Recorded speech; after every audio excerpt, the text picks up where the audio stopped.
이 시간 편견에 빠지지 않게 하라, 편견에 빠지지 않게 하라는 제목으로 함께 하나님 말씀 나누도록 하겠습니다. 제가 어렸을 때 그러니까 중고등부 청년부 때죠. 그때 가요계를 휩쓴 거는 랩이라는 거였습니다.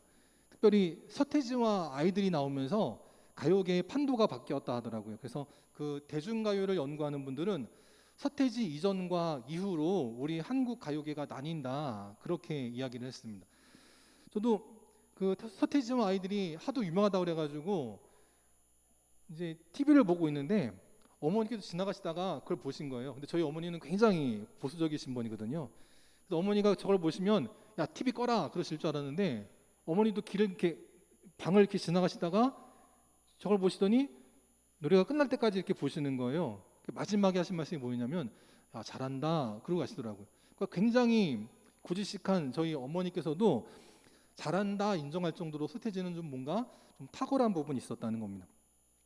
이제 그러고 나서부터 이제 워낙 이상한 바지도 무슨 똥싼 바지 하고 다니고 막 찢어진 바지 입고 다니고 하도 이상한 그런 문화가 판을 휩쓸면서 저는 어떤 생각을 했냐면 2000년대를 넘어서면 트로트는 없어진다, 뽕짝은 없어진다, 그렇게 생각을 했어요. 그런데 실상은 어때요?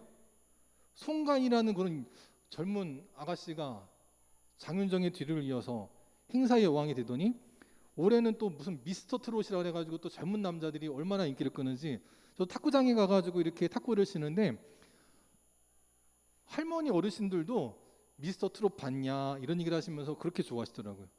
요즘은 미스터 트롯이 효자다 이런 말을 하는데 어쨌든 그걸 보면서 야 예전에 그 생각이 얼마나 철이 없었나 하는 생각이 들어요. 저는 어렸을 때는 트로트는 이제 어른들이 이제 지나가시면 사라져서 아무도 안 들을 줄 알았더니 저희 아이들도 네가 왜 거기서 나와 뭐 이런 노래 부르면서 얼마나 트로트를 잘 부르는지 참 세대가 바뀌었구나 이런 생각이 들어요. 그러니까 편견이 그만큼 위험하다라는 겁니다. 그러고서 지난 추석에 대미를 장식했던 게 있죠. 아마 다 아실 텐데 나훈아 씨가 있습니다. 나훈아옹이 공연을 하시는데 저 장면을 보면 그건 정말 무슨 아이돌 그룹의 공연 못지않게 아주 굉장한 그런 공연을 보여주었습니다. 근데 더 재밌는 거는 실제로 콘서트를 보시고 온 분들이 저 방송을 보고 나서는 방송은 좀 소소하구만 그렇게 되는 거예요. 그러니까 실제 콘서트는 더 화려하다는 겁니다. 어쨌든 그 나이가 무색하게 아주 그냥 정열적인 그런 공연을 보여줬고 또 저걸 통해서 많은 어른들이 힘을 얻었을 것 같아요. 마지막 멘트가 당신의 청춘을 응원합니다입니다. 나훈아 씨도 그렇고 우리 영광교회 성도들도 그렇고 하나님 앞에 청춘이 되어서 하나님께서 응원하시고 하나님께서 기뻐하시는 복된 삶이 되게 하실 줄 믿습니다. 그래서 이제 뒷방 늙은이니 그럴 필요가 없는 거예요. 시대가 지나가면서 나는 이제 틀렸어 아니라는 겁니다. 편견이라는 거예요. 우리는 편견을 다 벗어버리고 나갈 때 하나님께서 주시는 새 힘이 날마다 넘쳐나게 될 줄 믿습니다. 또 이제 지금 야구를 하고 있는데 특별히 올해 미국 야구는 좀 늦게 시작을 했습니다. 경기 수가 얼마 되지 않았지만 류현진도 참 아주 맹활약을 펼쳤고 또 김광현이라고 하는 선수도 맹활약을 펼쳤습니다. 그래서 이분들이 이제 포스트 시즌 경기가 끝나고 나서 이제 귀국을 할 때 금이 환영이다 그렇게 말들을 하더라고요. 아직 한국에 선수가 한 명 남아 있는데 그 사람은 최지만이라고 하는 선수입니다. 이 사람은 어제 경기에서도 포스트 시즌에서 한국인 최초로 홈런을 날리기도 했고 비록 어제 경기는 졌지만 이제 마지막 그 챔피언십 마지막 그 경기를 앞두고 있어요. 그래서 어쨌든 이 최지만이 지금 열심히 하고 있는데 최지만도 어쨌든 어떻게 결과가 나올지는 모르겠지만 모든 올 시즌의 경기를 마치고 돌아올 땐 많은 매스컴들이 금이 환영이다라고 말할 거예요. 금이 환영이 무슨 뜻입니까? 금으로 된 옷을 입고 고향으로 돌아온다라는 거예요. 누구나 다 금이 환영을 꿈꿉니다. 누구나 일하기 위해서 공부하기 위해서 고향을 떠나서 먼 길로 나갔다가 돌아올 때에는 누구나 다 이렇게 최진만처럼 류현진처럼 김광현처럼 아니면 BTS처럼 누구나 저렇게 금이 환영이 되기를 꿈꾼다라는 거예요. 오늘 말씀에서 보면 그 앞장 우리가 지난주에 보았던 것처럼 회당장 야이로의 딸이 죽었을 때 그 죽은 소녀를 살리신 예수님이었습니다. 그래서 더욱더 많은 사람들에게 이름이 알려지고 예수님의 명성이 나타나고 그렇게 예수님을 모르는 사람들이 아무도 없게 되었다라는 거예요. 그러고 나서 오늘 말씀해 보니까 예수님께서 어디를 가십니까? 살고 있던 동네를 떠나서 고향으로 가셨다라는 거예요. 귀신도 쫓아내고 병든 자도 고치고 심지어는 죽은 자도 살리신 예수님이 고향으로 돌아가시면 당연히 어떻게 생각했겠어요? 금이환영이다라고 생각하지 않았겠습니까? 그런데 결과는 어떠하냐? 오늘 말씀 5절 6절에 보니까 거기서는 아무 권능도 행하실 수 없었다라고 말해요. 귀신도 쫓아내시고 심지어는 다른 나라 이방 나라 가서도 귀신을 쫓아내신 예수님인데 정작 고향에 돌아와서는 아무 권능도 행하지 못하시고 그냥 떠나가셨다라는 겁니다. 그리고 6절에 보면 그 이유를 설명하고 있어요. 왜냐? 그 고향 사람들이 예수님을 믿지 않았기 때문이다라는 거예요.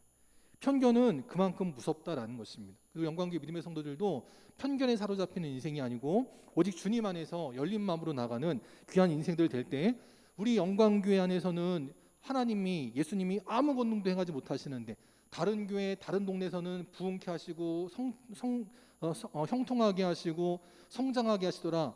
그런 것이 아니라 바로 우리 영광교회에서부터 하나님의 권능이 나타나고 하나님께서 형통하게 하시고 우리의 기도의 제목에 응답하시는 믿음이 역사하더라. 인정받고 칭찬받는 모든 믿음의 교회와 성도들이 될 수 있기를 주님의 이름으로 축원합니다. 그러기 위해서 우리가 할 일이 뭐냐? 첫 번째, 편견에 사로잡히지 말라는 거예요. 오늘 제목이기도 하지만 이게 제일 중요합니다. 편견에 사로잡히면 안 된다라는 거예요. 예수님께서 고향으로 가셨습니다. 누구나 고향으로 갈 땐 잘해주기를 원하지 않습니까? 저희 부모님도 요즘도 2주에 한 번씩은 이렇게 시골에 가신다고 하더라고요. 할머니가 계시니까 그 할머니를 위해서 가신다는 거예요. 그러고서 주일이 되면 그 시골 교회를 이렇게 방문하셔서 함께 예배 드리시는데 절대 빈손으로 가지 않으신다는 거예요. 헌금도 다른 때보다 더 많이 준비해서 가시고 뭐라도 챙겨드리고 그런다는 거예요. 왜요? 거기는 고향이기 때문이에요.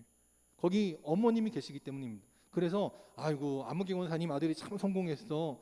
아무개 권사님 아들 때문에 우리 교회가 참 복을 받았어. 그러기 위해서라도 더 애쓰신다는 거예요. 예수님도 고향으로 가실 땐 그냥 가신 게 아니에요.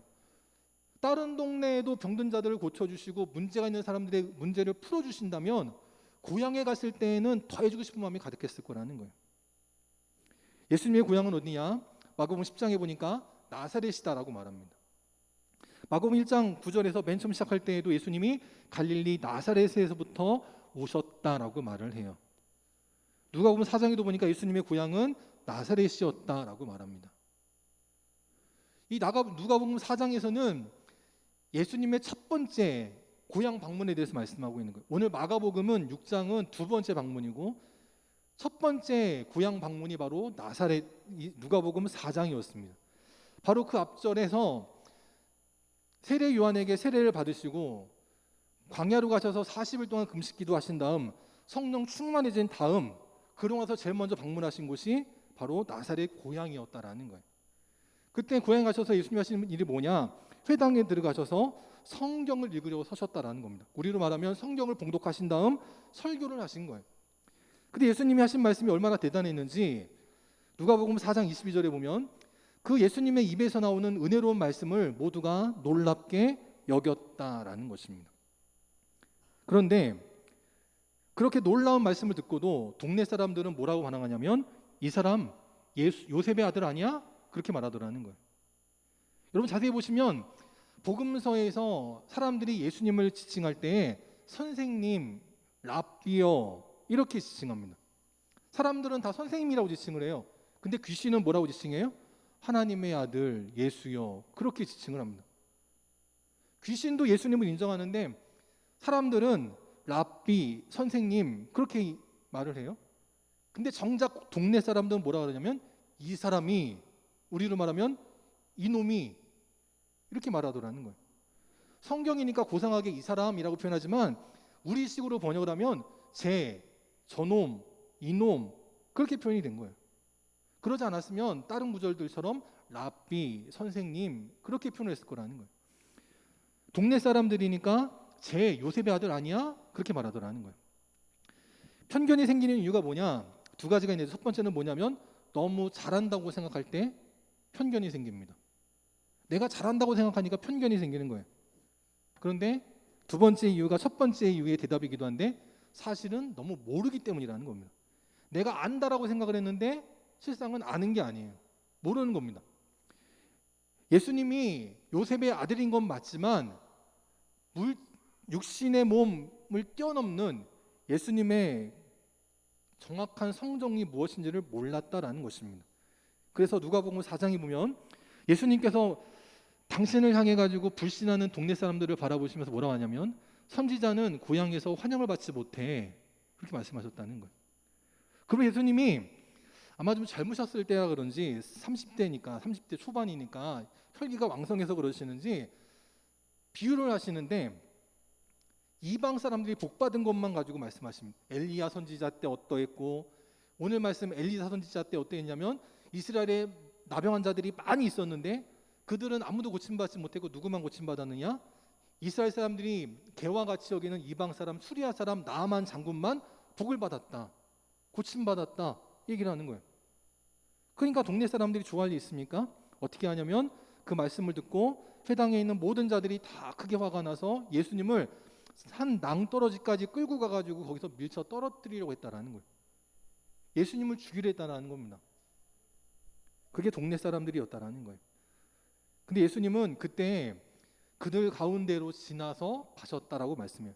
여기서 지나가셨다는 것은 그냥 물실 이렇게 툭툭 피해가지고 간 게 아니고 마치 바다 위를 걸어가시는 것처럼 신적인 능력을 발휘해서 성난 군중들을 잡지 못하도록 마치 투명인간처럼 돼서 지나가셨다라는 거예요. 그것을 보면서 사람들의 편견이라는 것이 얼마나 참 무서운가를 알게 됩니다. 지난 한글날을 맞이해서 이런 내용들이 나왔습니다. 미국이 시위를 벌이는데 그때 BTS 방탄소년단의 노래를 가지고 시위를 했다는 거예요. 미국 젊은이들이 시위를 할 때 BTS 노래를 한국어로 불렀다는 거예요. 또 지금 이렇게 한글날을 맞이해서 방탄소년단의 팬들이 이런저런 한글을 가지고 이런저런 도전을 하는 그런 영상을 많이 올렸다라고 합니다. 이것 말고도 어떤 일이 있었냐면 지금 그 저쪽에 중동 지역에 뭐 아르메니아, 뭐 아제르바이잔 이런 내전이 벌어지고 있는데 거기에 있는 소녀들이 전쟁을 반대하면서 자기들을 도와달라고 하는 피켓을 들고 시위를 하는데 영어가 아닌 한글을 가지고 시위를 하더라라는 거예요. 아르자흐를 인정해라, 우리는 평화를 원한다 이러면서 한글을 써가지고 피켓 시위를 하는 겁니다. 원래는 보통 세계 모두가 알 수 있는 것은 영어입니다. 영어를 가지고 시위를 해야 돼요. 그런데 요즘은 영어가 아닌 한글을 가지고 시위하는 거예요. 물론 영어도 하겠죠. 그런데 그 옛날 언제 해외 사람들이 시위를 할 때 한글을 가지고 시위한다고 누가 생각을 했겠어요? 근데 방탄소년단이 워낙 많은 인기가 있으니까 한글을 공부한 사람들이 늘어나면서 한글을 가지고 우리를 구해달라라고 시위하는 일들이 벌어지더라라는 거예요. 지금 우리는 우리 안에 있으니까 우리나라가 얼마나 대단한지를 모르지만 세계의 사람들은 우리나라를 인정하고 있어요. 그걸 알아야 됩니다. 우리가 잘한다고 생각하지만 때로는 모를 때가 있다라는 겁니다. 유명희 통상산업본부장에 대해서 말씀드린 적이 있는데 이분이 이제 다음 달에 WTO 수장이 될지 안 될지가 결정이 된다고 하더라고요. 근데 이분은 남편이 누구예요? 보수 정치인입니다. 그래서 보면 기사에 보면 그 의견이 찬반으로 나뉘어져요. 이쪽 사람들은 찬성한다 그러고 이쪽 사람들은 반대한다고 그래요. 반대하는 사람들은 대부분 어느 진영이에요? 보수 진영입니다. 찬성하는 사람들은 진보 진영이에요. 근데 저분은 보수분이에요. 남편이 유력한 보수 정치인입니다. 근데도 보수분들이 그걸 아는지 모르는지 그냥 막 욕을 해요. 저분이 잘 되면 보수가 잘 되는 거 아니에요? 대통령은 나라를 위해서 보수건 진보건 상관없이 능력 있는 사람이 누구라도 들어서서 나라가 잘 되려고 하고 있는데 정작 누구들은 이념에 사로잡혀가지고 진영 논리에 빠져가지고 엉뚱한 일을 벌이고 있는 거예요. 이게 편견의 무서움이다라는 것입니다. 제가 이제 많은 교회를 다니다 보니까 이제 많은 가정들의 얘기를 듣고 보거든요. 근데 예전에 어떤 일이 있었냐면 어떤 한 이제 며느리가 명절이 되면은 항상 시댁에 갈 때 식혜를 만들어서 간 거예요. 젊은 이제 아가씨가 결혼해가지고 뭐 할 수 있겠어. 근데 매 명절에 갈 때마다 그 식혜를 만들어서 갔습니다. 근데 친정이 가까운 곳에 있다 보니까 이제 그 시어머니께서는 저거 그 친정 어머님이 해주신 거 갖고 온 거겠지, 이제 그렇게 생각하셨다는 거예요. 맨날 이제 친정이 가까운 곳에 있으니까 친정 어머니가 해준 걸 갖고 와가지고 주나 보다, 그렇게 생각한 겁니다. 근데 이제 그 며느리가 멀리 이사를 갔어요. 멀리 이사를 갔기 때문에 이제 더 이상 친정 어머니에게 식혜를 받을 수가 없는 거예요. 이제 그러고서 이제 명절이 딱 왔는데 그 며느리가 그냥 갔겠어요? 식혜를 갖고 갔겠어요? 예, 해 갖고 갔습니다. 그러니까 시어머니가 그걸 딱 보시더니 그제서야 말하기를, 내가 그동안 아무리 며느리 네가 식혜를 만들었다 해도 믿지를 않았는데, 이제 이렇게 친정과 거리가 멀리 떨어진 곳으로 이사를 갔는데도 식혜를 해온 거 보니까 이제 진짜 네가 한 거를 믿겠구나, 그러더라는 거예요. 그게 자그마치 10년, 10년이면 강산도 변한다고 하는데, 그 시어머니는 10년이 지나도록 매 명절 때마다 식혜를 받으시지만 저거는 친정 어머니가 한 거야, 그러고 10년을 보내신 거예요. 편견이라는 게 그렇게 무섭다라는 겁니다. 사도행전 16장에 보면 루디아라고 하는 여인이 나옵니다. 이 사람은 두아디라 이탈리아 쪽에 있는 이방 도시에 살고 있던 여인이고 자색 옷감 장사였습니다. 그 당시에 자색 옷감은 귀족들이 입는 옷감입니다. 그러니까 이 루디아는 우리로 말하면 명품 의상 가게 주인, 이런 뜻이에요. 근데 그 여인이 듣도 보도 못한 이스라엘의 하나님이라는 분을 믿게 됐다는 겁니다. 바울이라는 사람의 말을 통해서 하나님을 믿게 되었다라는 거예요. 왜 그러느냐? 주님께서 그 마음을 열어주시니 그렇게 됐다는 거예요. 이 당시는 로마가 기독교를 핍박하던 때였습니다. 내가 장사를 잘하고 내가 편하게 먹고 살려면 교회를 다니면 안 되는 거예요. 그런데 이 여인은 편견이 사라졌습니다. 왜냐하면 하나님께서 그 마음을 열어주셨기 때문이라는 거예요. 우리 영광교회 믿음의 성도들도 편견이 사라지는, 하나님께서 그 마음을 열어주시는, 그래서 지혜를 가지고 모든 것을 합리적으로 판단하고 믿음으로 판단하고 나아갈 때 하나님의 귀하게 쓰임받는 복된 인생들이 다 될 수 있기를 바랍니다. 두 번째, 우리는 어떻게 되느냐? 냉대와 배척을 두려워 말아야 된다라는 것입니다. 예수님께서 안식일이 되어서 회당에서 가르치실 때입니다. 고향에 가셨는데 안식일이 되었고 회당에서 가르치셨다라는 거예요. 그럴 때 많은 사람들이 듣고 놀랐다라고 말합니다. 그런데 유대인들의 평가가 어땠느냐? 요한복음 7장에 보면 이 예수는 배우지도 않았는데 어떻게 이렇게 대단한 말씀을 전하시지? 그런 평가가 있었다는 거예요. 또한 요한복음 7장 46절에도 보니까 그 사람이 말하는 것처럼 말한 사람은 이때까지 없었다라고 말하면서 대단한 말씀이구나 했다라는 거예요. 오늘 말씀 2절에도 보니까 이 동네 사람들은, 고향 사람들은 계속해서 뭐라 말하냐면 이 사람이 계속 그러더라는 거예요.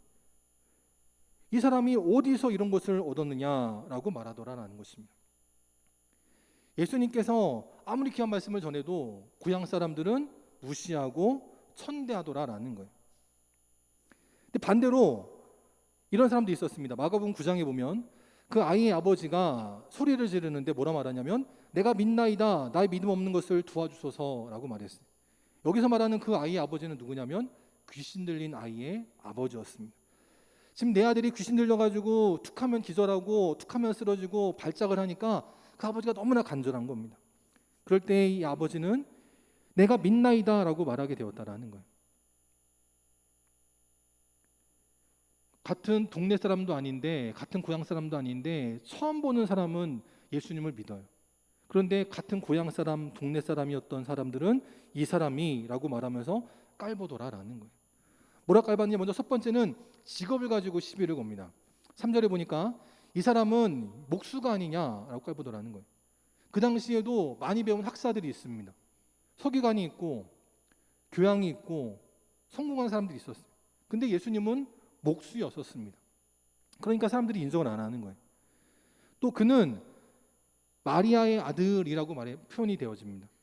원래 예수님 아버지 요셉은 일찍 돌아가신 것 같아요. 그래서 편모스라에서 자랐습니다. 그러니까 이 고향 사람들이 그 예수님을 무시하는 거예요. 쟤는 아버지도 없이 자란 사람이잖아. 일부러 천대하더라는 겁니다. 아버지 요셉이 분명하게 있는데 아버지의 이름은 빼놓고 어머니의 이름만을 말하면서 마치 좀 부족한 가정의 아들인 것처럼 일부러 폄하하더라라는 거예요. 그 다음 형제들을 말합니다. 야고보, 요셉, 유다, 시몬, 누이들 이렇게 말하면서 쟤네들 우리가 다 아는데 별 볼 일 없잖아. 그럼 예수님도 별 볼 일 없는 거 아니야? 그렇게 무시하더라는 거예요. 예수님은 거기서 더 이상 시비를 걸지 않고 어떻게 하시느냐? 떠나가셨다라는 겁니다. 처음에 예수님께서 고향으로 가실 때에는 제자들도 함께 데리고 오셨습니다. 그럼 이유가 있다라는 거예요. 왜 그랬느냐? 그 다음에 벌어진 6장 7절에서 보면 이유를 알 수 있는데 제자들을 어떻게 하시냐면 둘씩 짝을 지어서 파송을 시켰다라는 거예요. 그리고 제자들에게 뭐라고 당부하시냐면 만약에 너희들이 어느 동네에 가든지 간에 너희들을 받아들이는 사람이 있으면 그 집에 들어가라 라고 말합니다. 그리고 그 집을 축복하라 라고 말씀하세요. 근데 반대로 만약에 너희들을 영접하지 않고 너희 말을 듣지도 않는 사람들이 있을 텐데 그럼 어떻게 해요? 그럴 때에는 신발의 먼지를 떨어버리는 것을 통해서 증거를 삼으라는 거예요. 이제 이 집에는 하나님의 은혜와 축복이 임하지 않을 것이다 라고 증거를 보여주라 말씀하시는 거예요. 그러면서 너희들이 전도하러 어디를 가든지 간에 너희들을 반겨 맞을 사람도 있지만 싫어하는 사람들도 있을 때 그것 때문에 주눅들지 말라는 거예요. 왜냐? 너희들의 스승인 나 예수도 이렇게 천대를 받지 않았느냐. 그러면 너희들이 천대받는 것은 당연한 일이니 천대받는 것 때문에 믿음의 사명을 포기하지 말고 끝까지 믿음의 사명을 감당하라라는 것입니다. 우리는 대부분 환영받기를 좋아합니다. 누군가가 우리를 잘 대해주기를 원해요. 그러면 뭐라도 할 수 있습니다. 근데 세상은 그렇게 녹록지 않잖아요. 세상은 오히려 우리를 싫어하고 우리를 배척하고 우리를 멀리하는 경우들이 더 많다라는 거예요. 그럴 때 우리는 예수님이 하셨던 것처럼 우리는 주눅들지 않고 또 그것 때문에 위축되지 말고 어떠한 냉대와 배척에도 불구하고 하나님의 귀한 사명 감당하는 믿음의 일꾼들이 될 수 있기를 바랍니다. 그럴 때 어떻게 되느냐? 숫자에 주눅들지 않게 된다라는 거예요. 분명히 그 고향 사람들이 예수님을 불신했습니다. 예수님을 무시했어요. 그런데도 불구하고 예수님은 그곳에서 소수의 병자들을 고쳐주셨다는 겁니다. 오늘 말씀 5절에서는 뭔가 이것이 예수님의 능력이 위축된 것처럼 말하지만 그렇지 않아요. 실제로는 그렇게 동네 사람들, 고향 사람들이 다 예수님을 불신해도 예수님을 믿는 사람들에게는 예수님이 능력을 행하셨다라는 것입니다. 창세기 6장 5절에도 보면 노아 시대 때가 있습니다. 노아 시대 때 세상에는 죄악이 가득했습니다. 사람들의 모든 생각이 다 악했다라는 거예요. 그래서 하나님이 우리가 잘 아는 것처럼 세상을 물로 심판하리라 마음먹으셨다라는 거예요. 그런데 그렇게 온 세상에 죄악이 가득했어도 누구 한 사람 노아만큼은 여호와께 은혜를 입었다라는 거예요. 세상이 다 악하다고 나까지 악해질 필요는 없는 겁니다. 세상에 다 믿음이 없다 그래서 우리까지 믿음이 없어질 필요는 없는 거예요. 세상이 어떠하다 할지라도 우리 믿음의 사람들은 노아처럼 하나님과 동행하는 의인이 될 수 있기를 바랍니다. 그럴 때 바로 노아에게 은혜를 주신 하나님이 우리에게도 동일한 구원의 은혜를, 물질의 은혜를 허락하여 주실 줄 믿습니다. 열왕기상 18장에도 보면 엘리야 선지자가 나오고 있습니다. 엘리야 시대 때에도 바알을 섬기고 아세라 신을 섬기는 우상이 팽배했습니다. 그때 여호와의 선지자는 엘리야 한 사람밖에 없었다라는 거예요. 그러면 포기할 만하지 않겠습니까? 남들은 다 우상 섬기는데 내가 무슨 용가리 송뼈라고 하나님 섬겨. 나도 그냥 남들처럼 따라가야지. 그럴 수 있지 않겠어요? 근데 엘리야는 그러지 않았다는 거예요. 바알의 선지자가 450명이고 그 다음에 보면 아세라 신을 섬기는 선지자는 400명, 총 850명의 선지자들이 있습니다. 850명들이 기도하는 소리와 엘리야 선지자 한 명이 기도하는 소리는 비교가 안 되는 거예요. 850명의 소리를 지르면 산이 흔들릴 것처럼 우렁찬 소리가 납니다.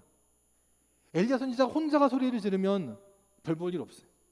그런데 정작 하늘에서 불을 내리고 비를 내린 것은 850명의 우상 선지자들이 아닌 단 한 명의 여호와의 선지자 엘리야를 통해 나타났다라는 거예요. 우리 믿음의 성도들도 수를 보고 주눅들지 말고 내가 하나님의 편에 서 있는가, 내가 하나님의 사람인가, 그것을 바라보고 담대하게 나가는 복된 인생들이 될 수 있기를 바랍니다. 역사에 보면 그 시대의 흐름을 바꾼 사람들이 있어요. 누가 있느냐? 갈릴레오 갈릴레이가 있습니다. 이 사람은 지동설을 맨 먼저 주장한 사람이었어요. 그 당시에 성경을 제대로 알지도 못하는 사람들이 천동설을 주장할 때 갈릴레이는 과학으로 지동설을 주장했습니다. 그래서 그 사람이 재판을 받아서 결국은 판문당하지 않기 위해 살아남기 위해 지동설을 부인하는 발언을 했지만 이 갈릴레이가 재판을 마치고 나오면서 뭐라고 그랬다고 그래요? 그래도 지구는 돈다라고 말했다는 거예요. 모두가 다 지구는 멈춰 있어 태양이 도는 거야 라고 말할 때 갈릴레이는 그래도 지구는 돈다라고 생각했어요. 그랬더니 과학의 획기적인 변화가 일어나게 되었다라는 거예요. 또 누가 있느냐? 모두가 지구는 평평하다고 생각할 때 그래도 지구는 둥글어라고 생각했던 콜럼버스가 있다는 거예요. 이 콜럼버스 때문에 신대륙을 발견하게 되었고 그로 인해서 세계의 역사가 달라지게 되었다라는 거예요. 마지막으로 누가 있느냐? 라이트 형제가 있습니다. 모두가 사람은 하늘을 나를 수 없어 라고 말할 때 아니야 나를 수 있어 라고 생각하고 끊임없이 연구하고 개발했던 라이트 형제를 통해서 결국은 지금 하루면은 전 세계로 오갈 수 있는 비행기의 개발이 이루어지게 되었다라는 거예요. 남들이 다 안 된다고 그래서 우리까지 주눅들 필요 없습니다. 어디 딱 한 분 하나님이 되신다 할 때에 아멘하고 나가는 그 사람을 통해 하나님의 일은 반드시 이루어지게 될 줄 믿습니다. 마태복음 7장에 보니까 이렇게 말씀하세요. 멸망으로 인도하는 문은 크고 길이 넓다라는 거예요. 그래서 그 멸망으로 인도하는 문을 들어간 사람은 많다라는 거예요. 근데 반대로 생명으로 인도하는 문은 좁고 길이 협착하여서 마치 낙타가 무릎을 굽혀야만 간신히 들어갈 것처럼 아주 자그마하다라는 거예요. 그래서 찾는 자가 적다라는 것입니다. 근데 결과는 어때요? 넓은 문, 편한 길은 멸망으로 인도하는 거예요. 근데 좁지만 힘들지만 가는 이 없지만 나만 혼자인 것처럼 보이지만 그럼에도 불구하고 믿음의 외로움을 이기고 나가는 자는 생명으로 인도함 받게 된다라는 것입니다. 우리 영광교회 믿음의 성도들은 모두가 하는 대로 휩쓸려가는 인생이 아니라 마치 무르를 거슬러 올라가는 그 연어와 같이 하나님의 생명력을 가지고 이 시대를 거슬러 올라 하나님께로 나가는 축복의 인생들이 다 될 수 있기를 바랍니다. 마지막 네 번째, 우리는 무엇을 알아야 되느냐? 바로 편견을 벗어버리고 냉대와 배척을 이겨나가고 그렇게 믿음의 소수가 되는 자는 어떠한 인생이 되느냐? 예수님을 감탄하게 하는 인생이 된다라는 것입니다. 오늘 4절에도 보면 선지자가 고향과 친척과 집에서는 존경을 받지 못한다라고 말씀하셨어요. 말을 이중부정으로 꼬아서 그렇지 선지자는 고향에서 존경을 받지 못한다. 결국 그 뜻이라는 거예요. 왜냐? 이미 우리가 전에 보았던 것처럼 마가복음 3장에 보면 예수님에 관한 소문이 날 때 친척들이 와가지고 예수님은 미쳤어 그렇게 말했다라는 겁니다. 심지어는 요한복음 7장 5절에도 보면 예수님의 형제들까지도 예수를 믿지 않았다라고 말씀하십니다. 믿지 않는 자에게는 어떤 일이 벌어지느냐? 아무런 권능도 나타나지 않을 뿐이라는 거예요. 믿고 안 믿고는 우리 자신의 자유지만 그 선택 때문에 결국은 하나님의 역사가 나타나느냐 아니냐 이것이 달라진다라는 거예요. 믿지 않는 자들은 10,000명, 10만 명, 100만 명이 있어도 거기서는 아무런 권능이 나타나지 않는다는 거예요. 그런데 비록 소수지만 때로는 1명, 2명, 3명일 수도 있지만 심지어는 건강하지도 않아요.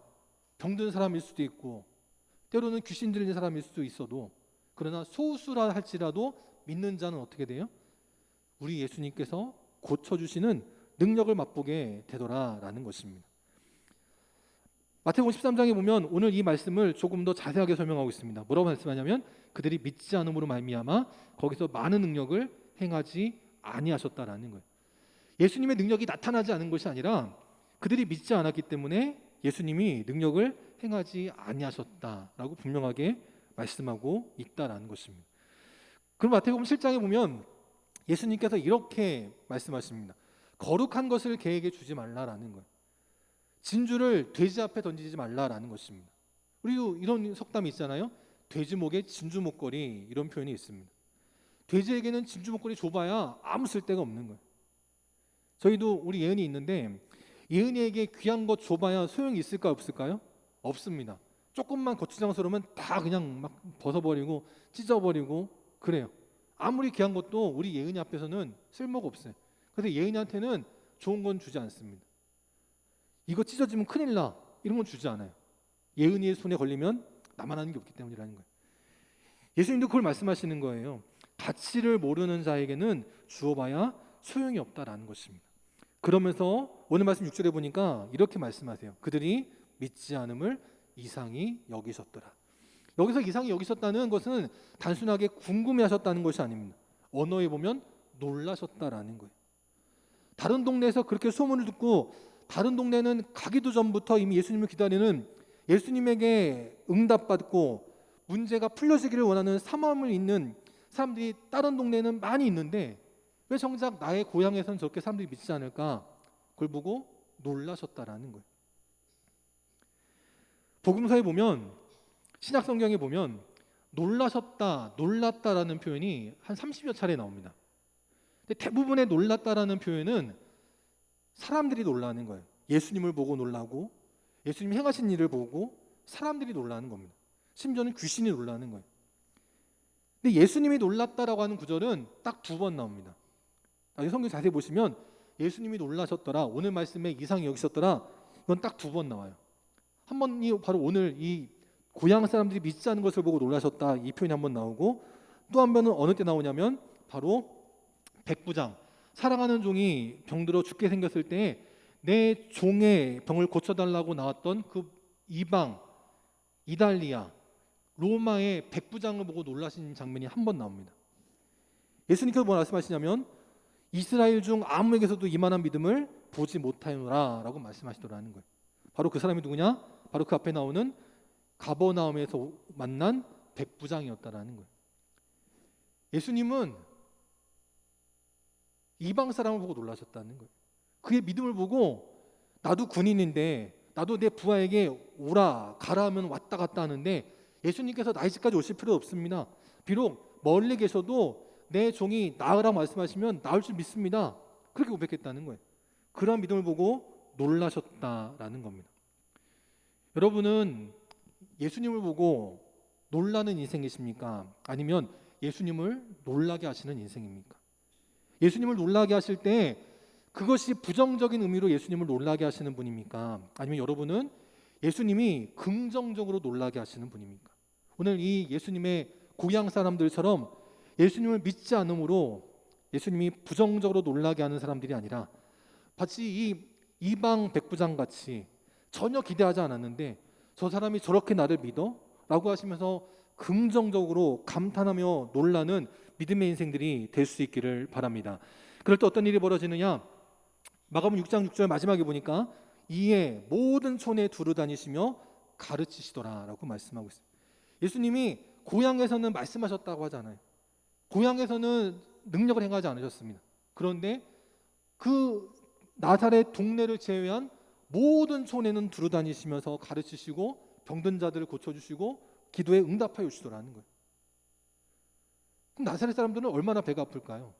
아니 저런 능력을 왜 우리 고향에서는 왜 행하지 않은 거야? 다른 동네에서 벌어지는 일들을 보면 그렇게 생각하지 않았겠어요? 본인들이 그렇게 일을 만들어 놓고는 일을 망쳐 놓고는 그걸 모르고는 그냥 예수님만 탓하는 어리석은 인생이 되지는 않았겠냐라는 것입니다. 예수님은 그저 모든 촌에 두루 다니시며 가르치시고 끝난 것이 아니라 마가복음 6장 13절에 보니까 많은 귀신을 쫓아내고 병자에게 기름을 발라 고치게 하는 역사까지 나타났다는 거예요. 그리고 이것은 제자들이 행한 일이지만 예수님께서 제자들에게 권능을 주고 행하게 하신 것이기 때문에 예수님의 역사다라고 볼 수도 있는 것입니다. 우리가 예수님이 우리의 믿음을 보고 깜짝 놀라게 할 때 우리에게도 우리 주님이 말씀으로 가르쳐 주시고 우리의 마음 가운데 우리의 생활 가운데 있는 모든 어둠의 영들을 쫓아주시고 우리 삶에 있는 모든 병든 것들을 고쳐주시는 역사가 나타나게 될 줄 믿습니다. 이 모든 일은 무엇으로 가능해져요? 바로 믿음으로 가능해진다는 겁니다.